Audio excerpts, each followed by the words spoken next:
Merci beaucoup. Et Pas la de deuxième quoi. question donc, de la personne anonyme de tout à l'heure, que j'ai Ah, pas posée.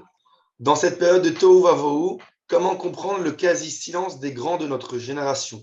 Et surtout, comment comprendre qu'ils n'arrivent pas à s'unir pour nous guider, nous renforcer et à dissiper les ténèbres?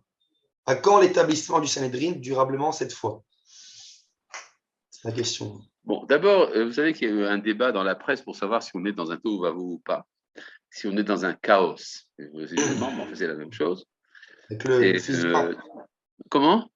Avec Hein. le fils du Rav, là. Oui, enfin, oui, c'est ça. Et donc, j'ai certainement une certaine négia, un certain intérêt dans cette histoire.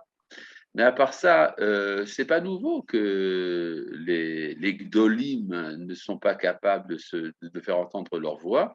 Maintenant, le problème, c'est de savoir que la définition du Gadol change de cercle à un autre. C'est-à-dire, il y a à peu près une quinzaine de Gdolador aujourd'hui. C'est-à-dire des Gdolador exclusifs, chacun vous dira, mais non, c'est lui-là, c'est celui-là. En fait, tout le monde se trompe, c'est moi. C'est bon, je dis ça avec humour. Ça veut dire qu'en fait, il y a s'accomplissent les paroles de la Guémara à propos de l'époque messianique, qui est ce qu'on appelle Haemet Tiyeh Ne'ederet. La vérité, alors le prophète Yeshayahu dit la vérité sera absente. Mais les Chachamim ont expliqué que le mot Ne'ederet, absente, peut se dire également sera faite de troupeaux. Et Adarim, Adarim. C'est-à-dire que chaque secteur de la société porte en lui une parcelle de la vérité. Et pour qu'il puisse se consacrer à s'investir totalement à la valeur qu'il défend, il doit faire abstraction des autres valeurs, les ignorer. Donc le fait qu'il n'y a pas aujourd'hui d'unité fait également partie de la plénitude du projet. En d'autres termes, si je comprenais trop bien ce que mon adversaire dit et en quoi est-ce qu'il a raison, je ne pourrais pas moi-même développer à fond les valeurs que moi je défends.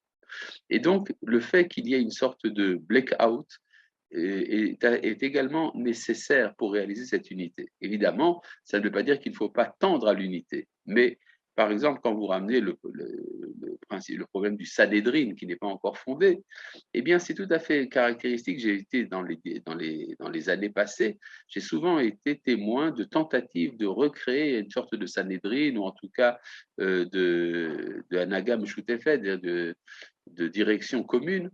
Et j'ai vu qu'à chaque fois que quelqu'un était prêt à le faire, il y en a un qui, au dernier moment, s'est démis, est sorti du, est sorti du jeu.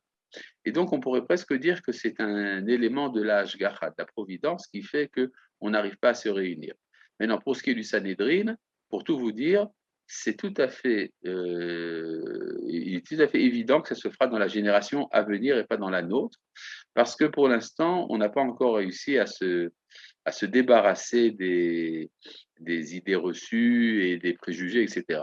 Mais en tout cas, c'est en route. Aujourd'hui, il y a d'abord des dialogues plus intenses entre les autorités, ne serait-ce que le fait, par exemple, moi personnellement, je fais partie d'un forum de rabbins internétiques entre 500 rabbinim. Le fait que 500 rabbinim sont capables de se réunir sur la même chaîne est quand même très significatif. Aux États-Unis, il y a également un groupe animé qui comporte en lui 900 rabbinim. Alors, il ne faut pas désespérer.